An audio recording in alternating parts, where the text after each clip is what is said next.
I wanted to watch this. So Schedule 1, this game, in my opinion, has been one of the it's this year's Balatro, Vampire Survivors, or Among Us, right?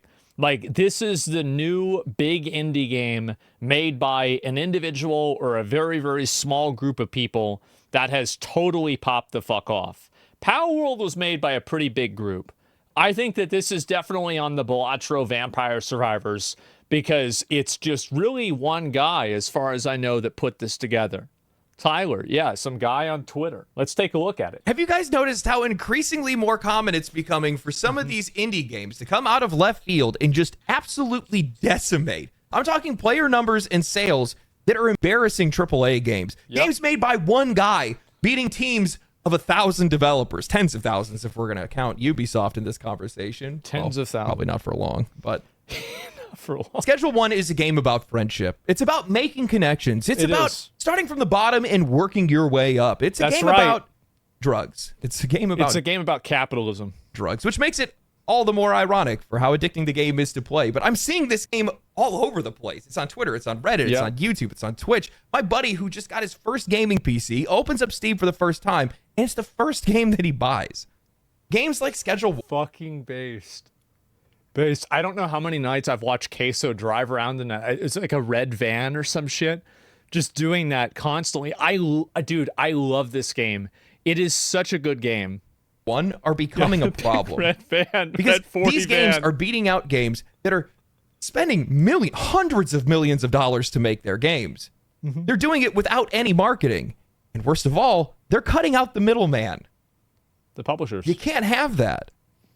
Because once you start doing those kind of things, when you have that kind of freedom to create and you're reaching that kind of success, you're going to start to attract some unwanted attention. And that's exactly where Schedule 1 is today. So today what I want to do is I want to talk about the insane success of Schedule 1, my experience playing it, and why an industry that's ran by investors can't let games like this exist. Schedule 1 released 2 weeks ago, and within days, it had already climbed the Steam charts. As of recording this video, it is #1 top seller on Steam. It is #4 for... This video came out a little bit ago. Let's take a look at it right now. How is it doing right now? Let's see. Steam top sellers.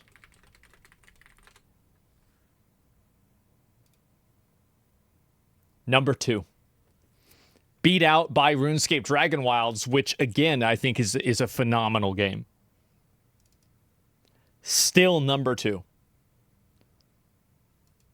Current players, and it recently hit a peak of over 450,000 concurrent players, my God. and now averaging 340,000 concurrent players per day. At the same It's currently time. outperforming Path of Exile, which just released new content, edging out Monster Hunter Wilds after its first title update, and it's completely humiliating the quadruple spectacle that is Assassin's Creed Shadows. Schedule 1 is another entry in what is becoming an increasingly common trend. Indie developers releasing games with little to no marketing and watching them explode across the internet. Think Undertale, Stardew Valley, Vampire Survivors, Valheim, Palworld, Balatro. Games made by a single developer or a tiny team delivering exactly what players have been missing and absolutely dominating the charts. The game was developed by Tyler, an independent developer out of Sydney, Australia, working under the name Tyler's Video Game Studio. I laugh every single time I read that.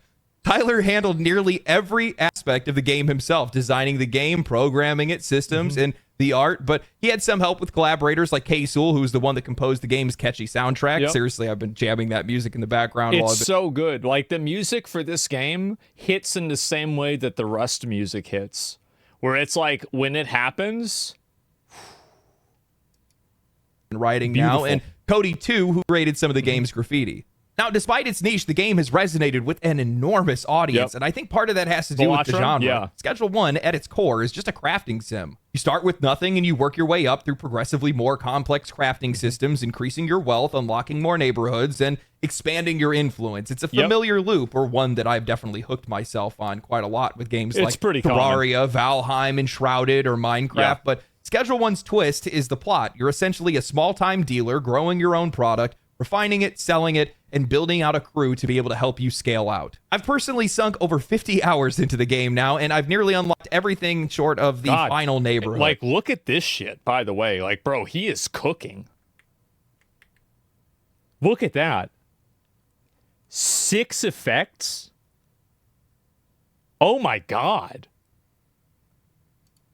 Short of the final neighborhood. And I'm completely sold. I keep playing the game every chance that I get. No, I love games like this, open-ended with the cocaine. sims where you that was insane. Define the pace yourself, experiment with systems, and you get to feel like your time that you're investing into the game directly translates to actual growth within that game. You can be methodical, you can squeeze every little bit of value out of all of your resources, or you can brute force your way through, scaling up as fast as possible. Hell, you can even automate the entire process, so the game basically just plays itself. It's up to you. Don't laugh at me for getting technical, but what I think makes this game really special is how seamlessly it transitions between its 2 core gameplay loops, production and social progression. The first loop, growing and crafting, is simple at first. Plant a seed, water it, harvest the flower, but over time you start to get access to additives, fertilizers, environmental controls, and scalable infrastructure. Every plant then has its own unique traits, cost, potency, NPC demand. Like, look at that, bro. Like, I've never even... Look at this. Heavenly cocaine...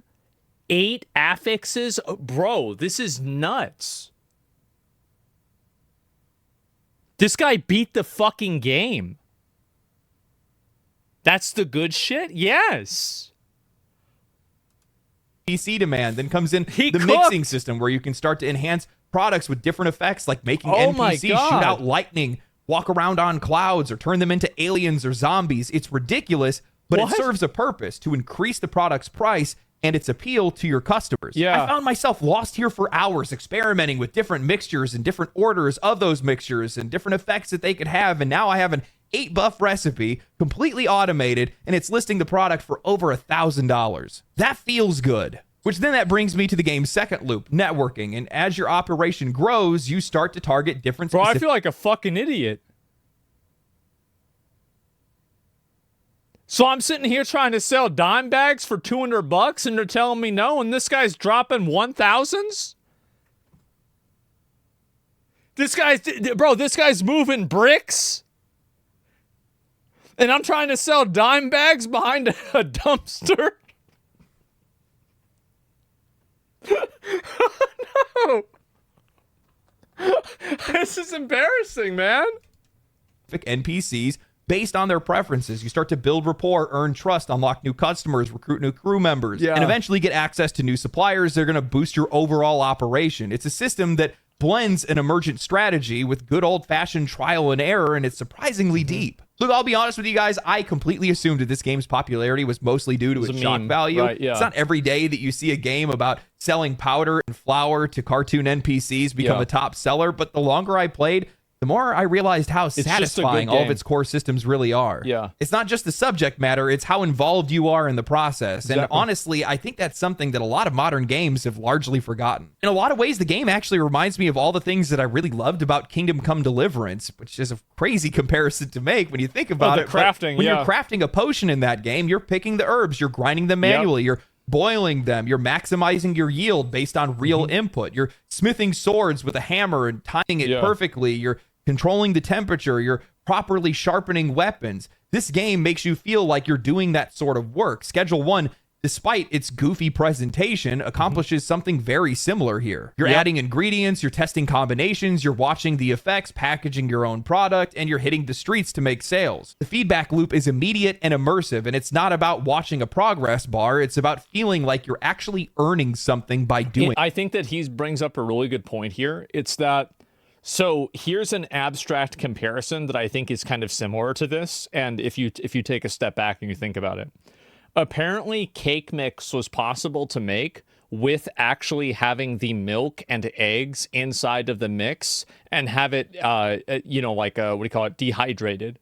But people that made cake mix found out that people actually like the process of putting in the milk and putting in the eggs themselves because it felt more like they were making a cake. And I think Schedule 1 and other games that approach it in that way are the same thing. And I think that's why things like Kingdom Come Deliverance 2 are successful, Schedule 1 is successful, And sometimes it's like the example of how, you know how like a bad developer adds friction by introducing time gates, and a good developer introduces friction by creating complexity in systems? Well, that's basically what the difference here is. It. And it never loses its charm. The art style is crude in a deliberate way, full of absurd and surreal looking NPCs with exaggerated animations. You're hiding in dumpsters. The game's fastest vehicle is a golden skateboard, and you're brewing concoctions that warp the laws of nature itself. But underneath all of that madness is a tight, responsive, and deeply satisfying gameplay loop. That's also a really good point he's bringing up, is that the game plays well. This is a very important thing that many developers fail to realize, is that making sure the game plays well is really important.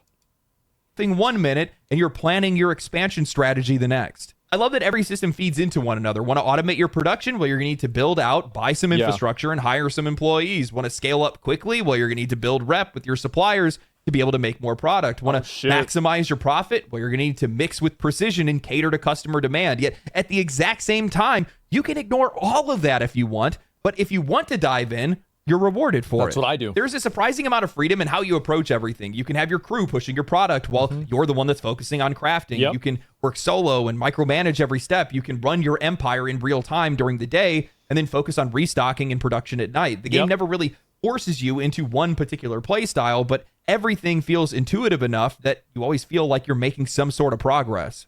I think what Schedule 1 proved... I felt that way about, like, because I never really wanted to do meth. Like, I just felt like I wanted to go straight from weed to coke, right? Because, like, it felt, like, more efficient to me.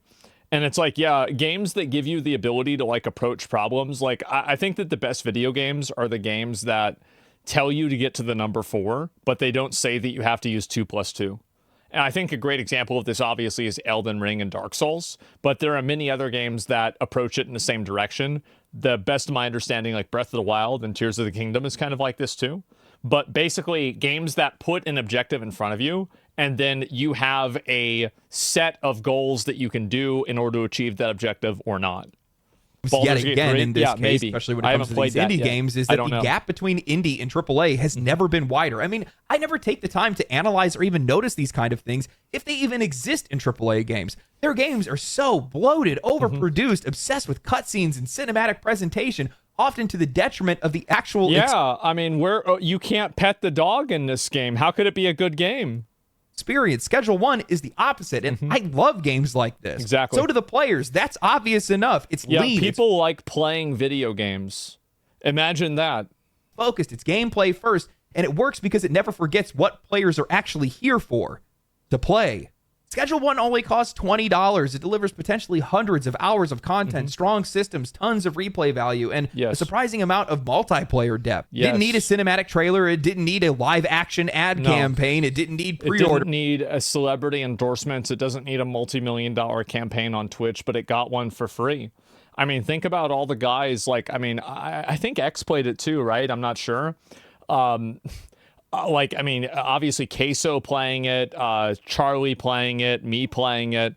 Lots of people played it, right? Everybody played this game. Emmy played it. Like, if you make a good game, people will play it. If you build it, they'll come.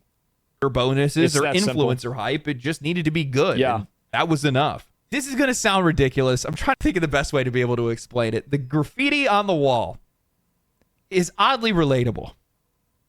Makes me feel... It's just funny. It's funny. The reason why it's good is because it doesn't go through 3 or 4 levels of PR. I think that's another problem.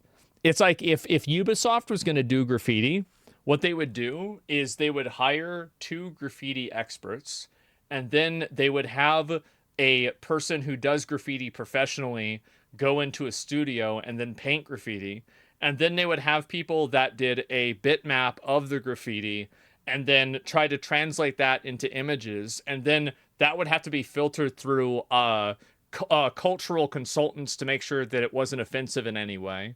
And then finally, you'd be able to add it into the game, but there would only be 4 of the ways that you could do the graffiti, and 3 of them were on the store. Like, one of my friends could have made this game. And I think that has something to do with the game's popularity. Because the inside jokes, the naming of the different products that you can put into stuff, the naming of the product that comes out in the end. I got the whole block hooked on Gorilla Smeg. Like, fucking hilarious, dude. Yeah. And it's that's funny. endearing. You want to see that. You see yourself in the game, and you feel like you can relate to the person who made it. I don't feel that way with a lot of games, and I haven't for a long time. Of course I think not, that's because they're made by weird freaks. You just look at them. an incredibly important connection to be able to make. It's one of the intangibles of game design, where you feel like your humor, imagination, your interests are shared by the people that made it. You feel vindicated in that. Yeah, like you have something in common. And it's called being in touch with your audience. And I think just about anybody being fucking normal can say that this industry has been way out of touch with its audience for a long time. And I've played a lot of games since starting this channel. And at this point, I'm starting to feel like these game developers live in an alternate universe. They do. It's called Blue Sky. Nothing feels relatable to me. Everything has to be a tangent to what's going on in the real world. Everything has to have a deeper message. Not everything needs to be like that. It's just not necessary.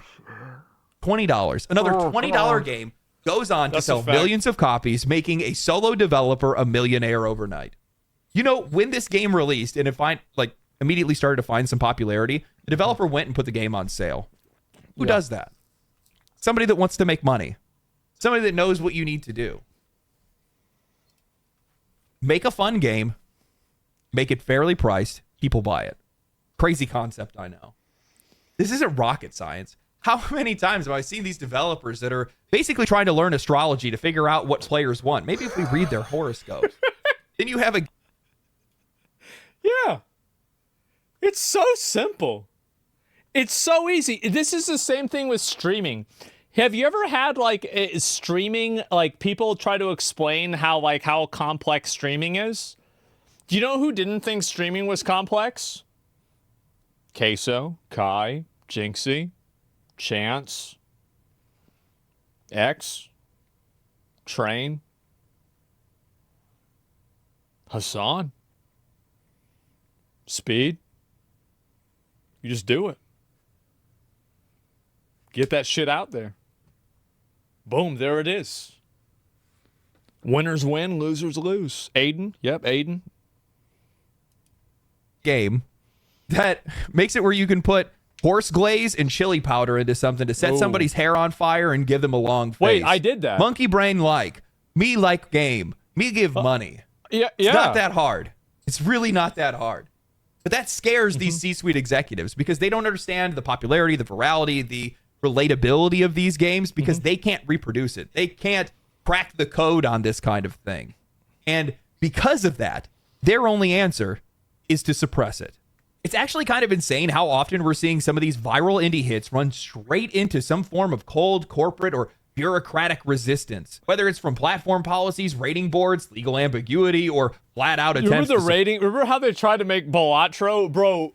They try to make Balatro an 18+ game, but FIFA's for 5-year-olds. So it's like, wait a minute. So you can gamble with fake money in Balatro, and that's bad. But you can gamble with real money in FIFA, and that's good.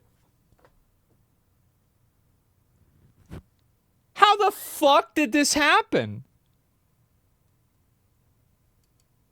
Press or discredit them. There is a growing pattern here. A developer releases something fresh and unexpected. It takes off, and suddenly they're in the crosshairs. Not because they did anything wrong, but because they succeeded outside of the system. When you take a moment to look at the legal and bureaucratic minefield that these indie developers have to tiptoe around just to be able to release a game, it's genuinely surprising that we ever see anything original at all. The modern gaming landscape isn't built to encourage creativity. It's structured to protect existing power, intellectual property, and investor interests. Yeah. In some ways, the system is designed to suffocate innovation unless it's coming from an approved source. I mean, Balatro got slammed by ratings boards for supposedly... Yeah. Great example. Great fucking example. Amazing example. And, exactly. So true. Gambling just because it used poker hands and a scoring system despite no real gambling mechanics being in the game whatsoever. Pal World came under fire for copying Pokemon even though the gameplay is wildly different because Nintendo's patent net is so wide that even breathing now seems like it's lawsuit worthy. I mean, while in litigation with Pocket Pair, Nintendo is still trying to file new patents to retroactively catch them on. It's reaching a point where making a game that even feels familiar or is using visual shorthand that players understand can get you pulled from storefronts and buried in lawsuits. Now we have Schedule 1 going through the same mess, originally reported on by Andrew Heighton of Insider Gaming in an article titled Schedule 1 being investigated for IP copyright infringement claims. They write, evidence on the investigation surfaced on a website, Pab Business, featuring a document entitled Movie Games SA 17-2025, Decision to Commence Investigation Against the Creators of Schedule 1 Production for claims regarding the infringement of the issuer's IP and related to committing an act of unfair competition against it.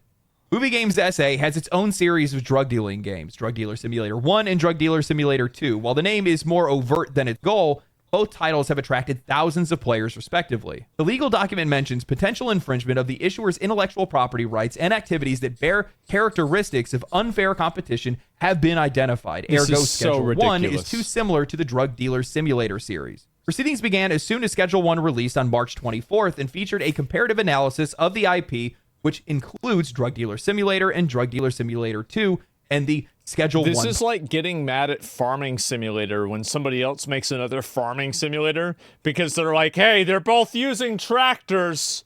I thought we did that. Oh, they're trying to use I see what they're doing. Get the fuck out of here. The investigation is strongly looking into elements of the game's plot, mechanics, as well as UI user interface. It finishes by saying, the issuer will immediately inform about further actions related to the pursuit of claims regarding the infringement of the issuer's IP and the act of unfair competition in subsequent current reports. This apparently, by the way, seems like it's not going anywhere, and it was primarily a misunderstanding. So for anybody who's worried about Schedule 1 having a dark and darker situation, it seems like that's not going to happen, and it was primarily, sure it was, well, regardless of whether the intention was bad or not, it's not going anywhere. I'm going to take a wild guess here and say the unfair competition they're referring to is the part where Drug Dealer Simulator 1 and 2 combined couldn't even crack 20,000 players, while Schedule 1 is one of the most talked about and played games on Steam right now. At least with Nintendo and Pal World, you could kind of see where that lawsuit was coming from. The creature designs, the ball throwing mechanics, they were all surface level elements that were echoing Pokemon. Even with Temtem, they got out of the way of Nintendo by making sure they were using cards instead of balls. But this investigation against Schedule 1 feels completely out of pocket. It's not just a stretch, it's embarrassing that they're even trying. I've taken the time to check it out, and Schedule 1 doesn't really share anything structurally significant with their games whatsoever. The crafting, the progression loops, the interface, the tone, it's all completely different. To be honest, totally different Ubisoft has a stronger claim against them ripping off a Far Cry than they do against Schedule 1. In their games, you start off as a low-level pusher working for somebody else, then slowly build out your own operation. It leans way harder into weighing product, micromanaging dead drops, dodging rival gangs, and ferrying shipments across different islands. It's less of a game and more of a chore simulator. Sure, they both... It's crazy how so many developers... Games have become systems, and they've ceased to be games. And I think that when you have something like Balatro come out, or Vampire Survivors, or Schedule 1, it takes you back to the time when games were just simply that. Games.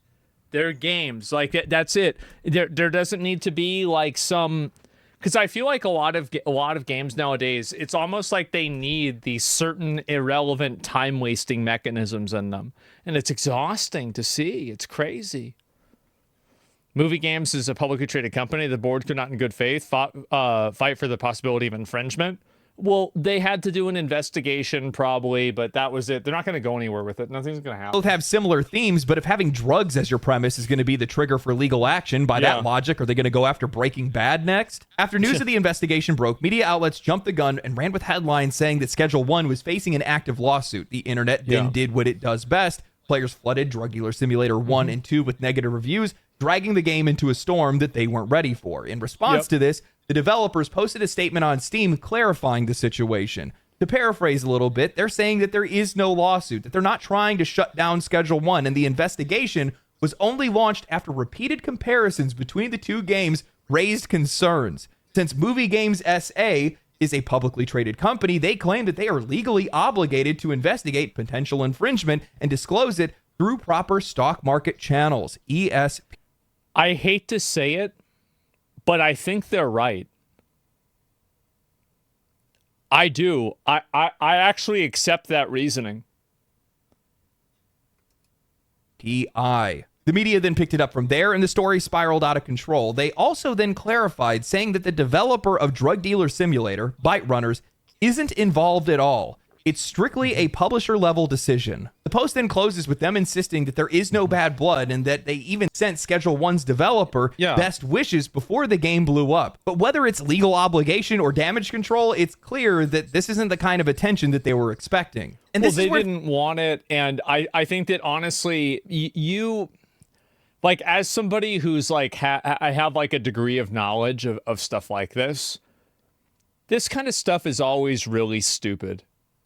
It's always really stupid. It's always like the publisher is trying to push for something that the developer doesn't want. There's some sort of distribution problem.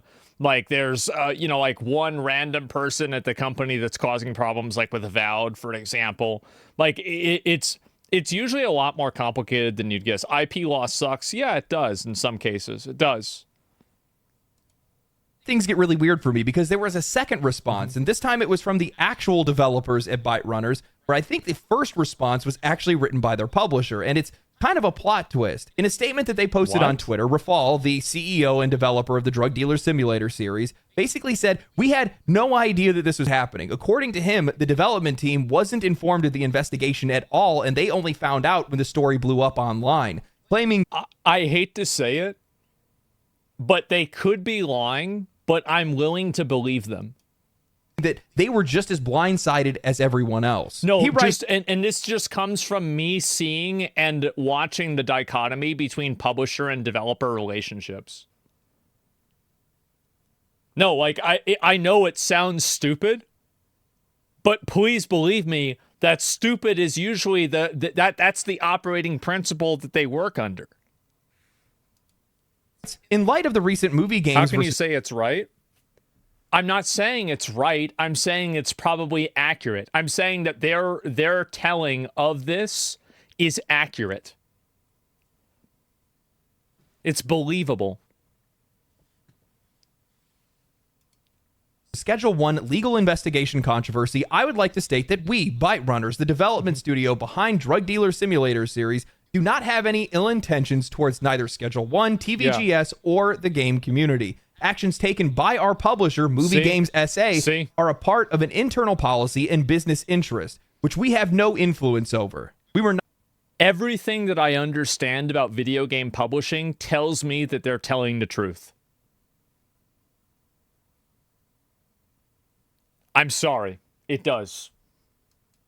Not informed of their plans and were also surprised by this course of action. We are currently in talks with Movie Games on this matter. For now, we do not want to publicly neither condone nor approve of the actions before these talks have come to any conclusions. I think basically this dude is saying we don't know if it's good or bad for us yet, so we need to wait. No, they can't, because if they have a non-disparagement, you can't disparage your publisher.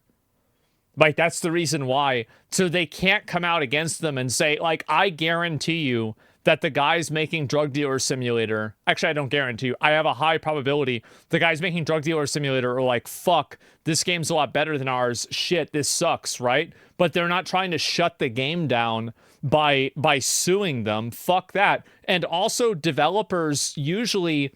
Like, you think about, like, a development studio, right? And, like, let's just think about this logically, right? Is that a development studio is like one of these little boxes. A publisher is like this, right? So all these development studios are working under the publisher. So where do you think the legal department is? Do you think it's in the little box or the big box? Come on. It's in the big box. Like, what are we talking about? It's so obvious that this happened. Developers just do what they're told. Developers make games. They make games. They don't file lawsuits. Like, they're not doing this. They don't have the resources, the time. Why only Schedule 1 then? Why no other drug dealer simulators that are closer in systematic design but less profitable? Well, it's very simple. The publisher saw this and they decided, because of their fiduciary responsibility to their shareholders, that they had to conduct an investigation in order to find out if this was a violation of their IP, because that's what they're required to do as a publicly traded company. And there's also the possibility that they just got butthurt about it and they did it anyway. But regardless of the reason, I think that it's unfair for us to go after the actual developers of the drug dealer simulator and say, you're the ones who did this. And I know that I might be fighting against the current here because a lot of people want to hate. But what I'm trying to do is I'm just trying to be as fair as I can be based off of what I understand about publishing and development studios and how that relationship exists. It's true. Yeah, that's all I'm trying to do. And I don't think it's fair that they're getting that hate yet.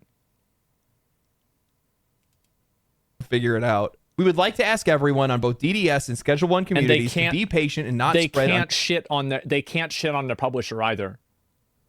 Like legally, they can't do that. Necessary negativity or misinformation. We congratulate the success of Schedule. If I had to bet, I bet the publisher is mad at them for even saying this. I bet they had to push and fight to even be able to say this, and there's a good chance that it was don't ask for permission, ask for forgiveness. Where they didn't even ask about this and they just put it out there and the publisher got furious afterwards. One to TVGS and would like every gamer to enjoy and support any game they choose. That's what our main focus as the dev team is improving the DDS IP, which also includes learning on the Schedule 1 massive success and its and our community feedback on it. All we ask for now is your understanding. The tone here couldn't be any more different from the original Steam post, where the publisher had framed the investigation as a necessary legal procedure. The developer comes off as almost embarrassed by the entire thing. Then they go out of their way to distance themselves from the publisher's actions, saying that they don't condone or approve of anything yet? What does that even mean? And now that is the best thing that they can say to distance themselves from the problem without violating the agreement of their contract. That's what they're doing. And it's a super boring... This is not a content decision, guys. This is super boring. Waiting for internal talks? I'm just going to go with my gut here and say they didn't expect the backlash to be this bad. There is no chance. There is no way that you are going to convince me that your publisher, without any communication, suddenly launched a legal investigation on your behalf using your game as a basis without you knowing anything about it. That is. I think that both things can be true. I think that they knew that the investigation was happening, but they didn't have the ability to say no. Not how legal prep works. To even begin an investigation like this, you need access to build files, source assets, system documentation, something from the development team to be able to make the comparisons necessary for a legitimate IP case. So either you were involved and now you're walking it back, or your publisher went rogue and dragged you into a legal case without any warning and snuck into your office and stole the files. Neither one of those. I think that you probably had to provide the source code, and there's a good chance the publisher might own the IP. That's what I think it could be. Yeah, that's what I think it probably could be. They were forced, yeah, or they were compelled to do it.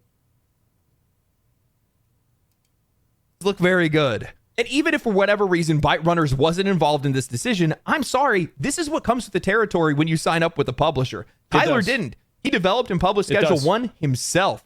Every decision he makes, every success or controversy, it's all on him. But once you hand over the reins to a publisher, you are also signing up for all of their baggage, the legal departments, the investor meetings, the risk management, the corporate damage control. You don't get to opt out when it gets uncomfortable. And the claim that the investigation was already in motion before the game took off, total bullshit. The investigation was formally initiated on April 3rd. Schedule 1 launched on March 24th.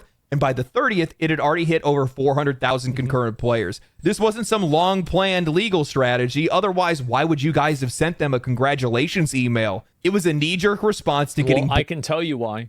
It's because the development team did that, but the publishing team didn't. That's what I think happened.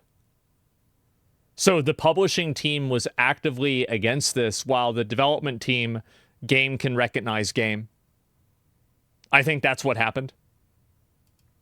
Blown out of the water. I don't know about you guys, but from where I'm sitting, this looks like a textbook case of a publisher, and more likely their board of directors and shareholders panicking over the fact that the game that they backed didn't deliver, while a solo developer just ate their lunch in broad daylight. So now they're trying to claw back some relevance and revenue through legal pressure instead of actually trying to make games that people want to play. It's all retaliatory. It's all bitter, and it reeks of a system that sees creativity as not something to nurture, but something to control. Now, I actually posted... He's completely right. ...this in a response on Twitter to the Byte Runner CEO's letter to the players, but I basically said, yeah, this must suck to be completely powerless in this situation, but this is exactly what you signed up for. And honestly, the more that I think about it, this probably explains why so many of these self-published indie games are blowing up, while these smaller studios tied to these tiny publishers are scraping by. Creative freedom, no bureaucracy, no boardroom full of guys in suits that are second-guessing your every move, just a developer and an idea. And honestly, that's probably the conversation that we really need to be having here, because this isn't just about one game or one legal spat. There needs to be a bigger push towards independence in video game development. Too many of these publishers aren't interested in creating anything. They don't build worlds. They don't design mechanics. They don't tell stories. What they do is manage. And in that management, they influence the industry more than they contribute to it. Their primary... Well, not only that, but they do it in a way that's parasitic, which is what the problem is. Like, publishers do a lot of things that are really useful and helpful for developers. Like, for example, managing media, doing localization, handling distribution, etc. So, like, it's not like publishers don't do anything. It's just that some of them take advantage of these developers in ways that are, in my opinion, completely unethical. The goal isn't to support creativity, it's to control outcomes. They want to shape trends, shape players. Are we on hating on Tower against the side? I am on the side of the developers of the drug dealer simulator. I'm on the side of Tyler. I am against the side of the publisher that filed this lawsuit in their name. That's my take on it. That's what I think happened. Shape spending habits. And when they fund something, that comes with strings attached, strings that always pull in the direction of risk aversion or maximizing profits. Sure, publishers offer funding and infrastructure. They offer visibility, marketing pipelines, access to networks, but it comes at the cost of freedom, of voice, of innovation. How many times have we heard stories about developers that were pressured into adding in microtransactions that they didn't want to put into their game? Or how many times have we heard about games that were forced to pivot towards live service even when that didn't fit their vision? These decisions rarely come from the development team themselves. Dragon Age the Veilguard. Very obviously, if you've played the game, there's like, I think probably 6 people that have played the game in chat right now. You would know that I think the chances of that being a live service game was very high. And I think that they had to pivot away from that very early because of that. And so, like, now they had to pivot away from live service, and the game still had a lot of those vestiges in it. And I think that's what made the gameplay so one-dimensional. They come from people upstairs, people staring at spreadsheets, not playtests, people who see creativity as a variable that needs to be managed, not a driving force. From my perspective, in many ways, publishers have become the industrialists of this medium. They're more concerned with scalability and litigation than actually making games themselves. They commodify everything about the creative process. They strip out the rough edges, the weird ideas, the risk, and replace them with something that fits into their monetization model of the moment. And then they sit back wondering why none of these games are resonating, why they're failing to meet their sales targets. It's not the players that are the problem. It's not the developers that are the problem. It's the layer that's in between, the suits that are trying to systemize everything that's not meant to be a system in the first place. And the more games that we see, like not everything can fit inside of a quarterly earnings report. And I think that's why studios, especially Eastern studios, are outperforming Western studios, especially American ones.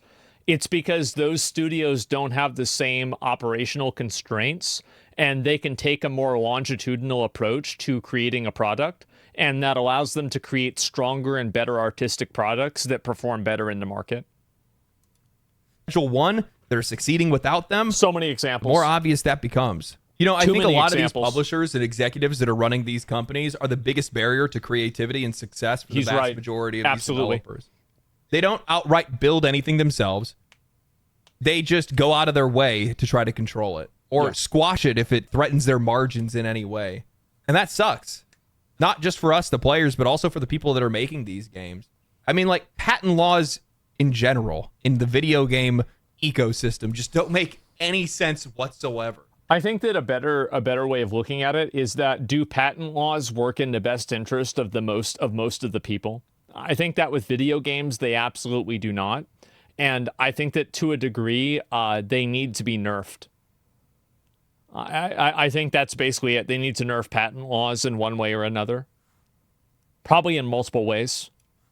All these layers of red tape for something that just shouldn't be there in the first place. Even if a developer isn't trying to copy something, they're just going to ignore it or try not to be anything like it just out of the implicit threat that comes from legal action. They just stay away from it. That's why we sit back and wonder why we haven't seen a game like this again, or that, or whatever it might be.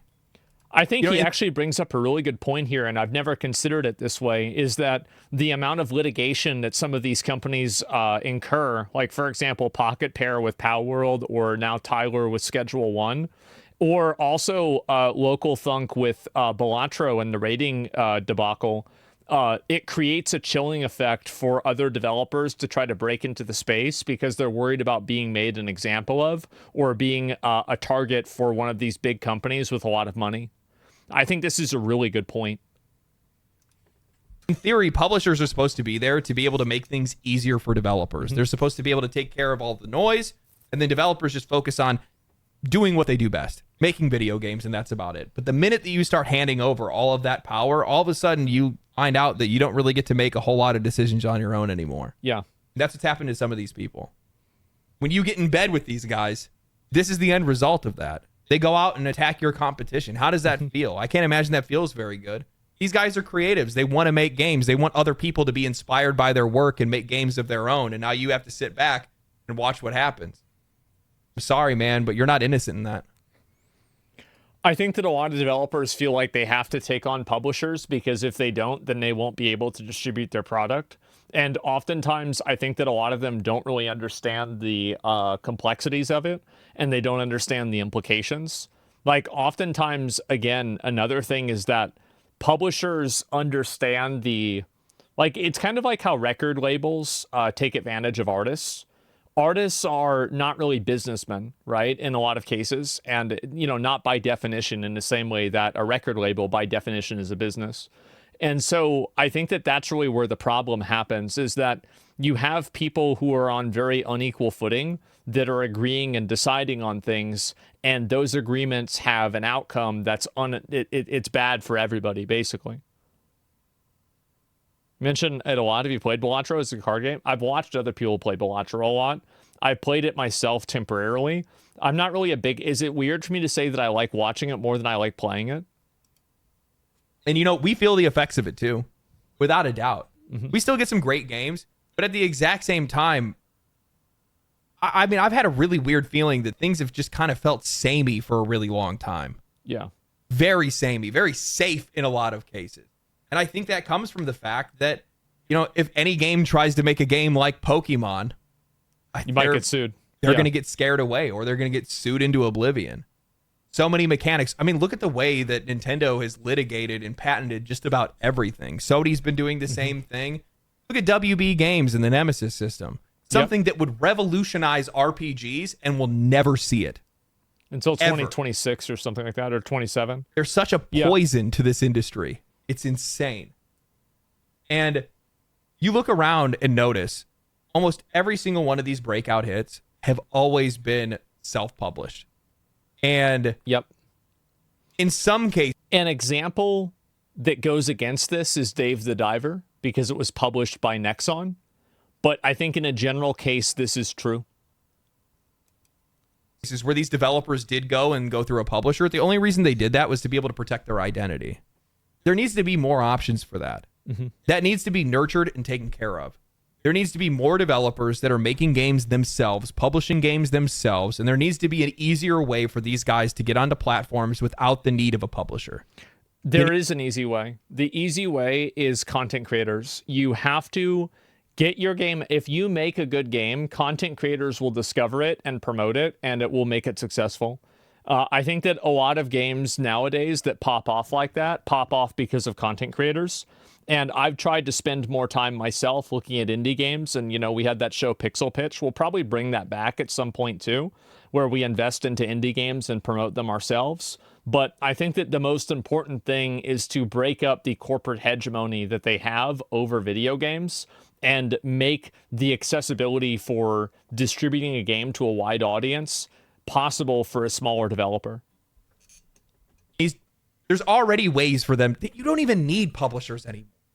Sure, for like legal and patent and stuff like that, hire a lawyer, man. Why are you handing away all of your profit and all of your control to a bunch of people that don't want to have anything to do with the creative process whatsoever? It just doesn't make any sense. They do it for money, by the way. Like, I know this intimately. Is that a lot of the big reasons why people take on publishers is because the publisher helps them fund the project to completion. You can promote your games online with no problem. Impact, right? Balatro had next idea. to no marketing whatsoever. Schedule 1 had next to no marketing whatsoever. Valheim had no marketing whatsoever. There's so many more examples that I could give of games that never had an ad or a commercial or anything like that. They were just on Steam. People played it. People liked it. Spread by word of mouth. Wow. Fair price, good game. People go buy it. What? As far as it needs to go. Oh. That's what needs to happen. You can do that? We need more of it. Oh. And I want that to be a big focus. I think Steam is the leader in that. Yeah. Steam's definitely the one that's been pushing and helping a lot of these indie developers be able to find their legs in the industry. And I appreciate that. I think everybody does. There's a lot of games that we would have never... Without Steam, I don't think that we would have had the success of any of these new indie games. He's completely right. Steam definitely leveled the playing field. If it wasn't for Steam. So, thank God for Gavin. Yeah. Anyway, I hope you guys enjoyed the video. If you guys did enjoy the video, like the video, subscribe to the channel, this is a great comment video. down below, share the video to your friends, share it on social media. Come watch me on Twitch. Come join the Discord. Come hang out. Stay cool, stay righteous, stay safe. I'll catch you in the next one. Family. I think the only point of difference that I have with him is that I'm a little bit more forgiving with developers for taking deals with publishers because I understand a lot of the struggles that developers have because I've had to deal with them when like publishing games, right? Like I get it a lot more. And it's not an example where like I think I'm right and he's wrong. It's more of just like an emphasis where like to me I can emphasize with it more because I've seen more of it. But I think that it like both things are true, really. 100% wrong. It'd be a different platform. These platforms are the reason why we don't own our games. So you think that basically, okay, well, you know what? I think that if you want to apply that to like GOG, right? Good old games, I would say the same thing. And like other games like that you can be on as well. I think that's totally fine. I think Steam does a really great job, and it's probably the biggest progenitor for this because it's the biggest developer. But I do think in general, it's pretty common with almost everything. Yeah, sure. You have a business view. Working with publishers saves a ton of time on bureaucracy. Yeah, it does. It saves a ton of time on bureaucracy, and it's kind of like, in a way in Schedule 1, right? Where it's like you can do all the stuff yourself, but you can hire other people and give them a bunch of money, and then you can manufacture and put out your product even faster because your vision is what your goal is and not necessarily the minutia of, facilitating that vision. So I totally understand where both groups are coming from, but I really think that the publisher for Drug Dealer Simulator, I think that they put Schedule 1 in a terrible position by doing this, and I think that they're fucking retarded for doing it. It's such a bad mistake. A lot of people are developers and not marketers. Yeah, exactly, right? Games need publishers. The games that achieve mainstream without it are the exception. Yeah, and I think that's also true too.